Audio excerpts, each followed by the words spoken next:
Newsflash. In 2025, twin brothers, got fired on a video call.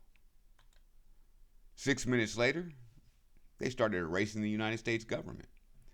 Not hacking in, not breaking down a door. They already had the keys. And when those keys got taken away from only one of them, they used the 6 minutes before the locks changed to burn down the house. In less than 7 hours, Muneeb and Sohaib Akhter deleted 96 federal databases: DHS, IRS, EEOC, federal investigation files, and the one that should stop you cold, FOIA records, Freedom of Information Act requests, the legal mechanism that you, the American public, use to demand answers from your government. Gone. They stole 1,800 files off a USB drive.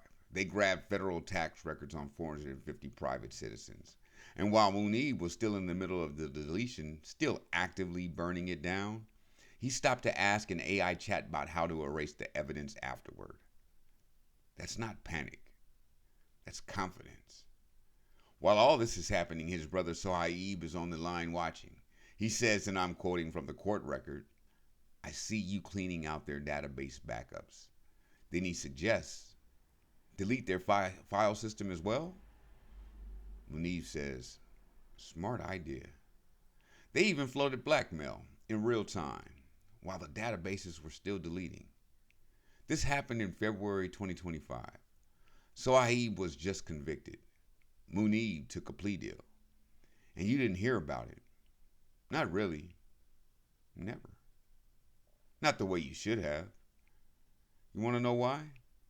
Because the moment you start asking who actually owned the company these brothers worked for, the story gets complicated in ways that powerful people don't want complicated. Here's what nobody is saying out loud.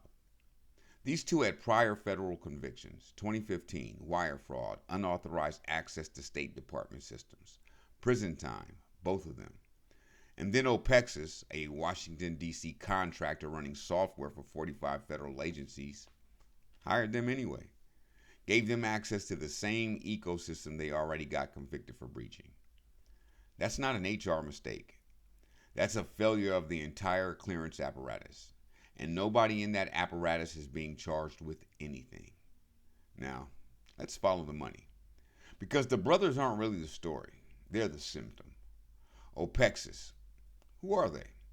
They run case management software specifically built for FOIA requests, federal audits, and government investigations. Over 200 public institutions, 100,000 government users. They are the pipe that the government accountability flows through. And who owns the pipe? January 2025, the same month as the attack, OPEXUS was sold.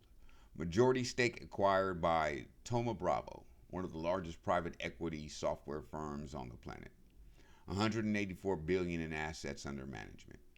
Before that, it was held by Gem Spring Capital out of Westport, Connecticut, a private equity firm whose investor list is not public. And Thoma Bravo's investors? They describe them as a broad network of global investors, sovereign wealth funds, multinational corporations, foreign family offices. Which sovereign wealth funds? Which foreign governments have financial stake in the company running your FOIA requests and federal investigations? They don't have to tell you. Private equity isn't required to disclose its limited partners. The structure is designed to be a wall. So let's put it plainly. Your government's most sensitive records, FOIA pipelines, IRS data, DHS files, federal investigations, managed by a private company, owned by private equity, funded by undisclosed global money, no public board, no transparency requirement, no accountability to you. And the people who burned 96 of those databases to the ground are going to do 20 years.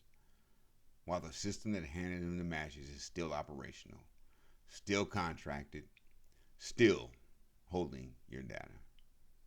Now think about the last time you saw something like this. Remember those Doge kids who showed up at federal agencies with laptops, downloading files, and then, after the depositions, never trials, just depositions, it just dissipated, faded, move off the front page. Same architecture. Someone gets caught touching federal data they shouldn't have. There's noise. There's outrage. And then, nothing. No structural accountability. No one at the top of the food chain answers for it. The low-level people get the consequence, and the system that enabled them keeps running. That's not coincidence. That's a pattern. 2 brothers are going to prison. Yeah, that part is justice. But Opexis is still contracted.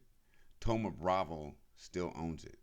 The 1.2 million lines of stolen credentials Muneeb had on his laptop, names, addresses, emails, password hashes. Nobody's really talking about where that file came from, how long he built it, or where it went. The PIV card he drove to Texas with, a federal identity verification card that opens government system doors. Nobody's telling you what doors had opened between February 18th and when they caught him.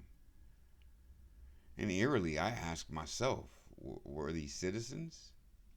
The honest answer is layered. Every court document, DOJ press release, an indictment identifies them as Muneeb and Sohaib Akhter, both 34, of Alexandria, Virginia. U.S. residents. The DOJ charged them as American federal contractors. ICE actually posted about their arrest, which is a detail worth noting. But here's what the record doesn't explicitly confirm: their citizenship status. Pakistani American names, Virginia residents, prior federal convictions, federal contractor clearances.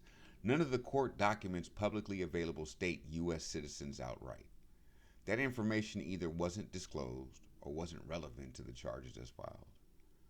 What is documented is this: Opexis conducted standard background checks covering roughly 7 years, which missed the 2015 convictions entirely. The same background check you get at McDonald's, 7 years, for a federal security clearance on systems holding DHS files, IRS records, and FOIA requests for 45 government agencies. Opexis later admitted that additional diligence should have been applied and that the individuals responsible for hiring the twins are no longer with the company. So the clearance apparatus didn't even catch a 10-year-old federal conviction sitting in its own court system, let alone dig into anything deeper about who these people actually were. And that's the part that should keep you up at night.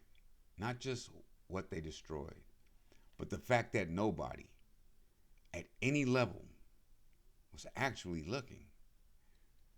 Watch the pattern. Connect the dots. I'm Keith. This is KeithSpeaks.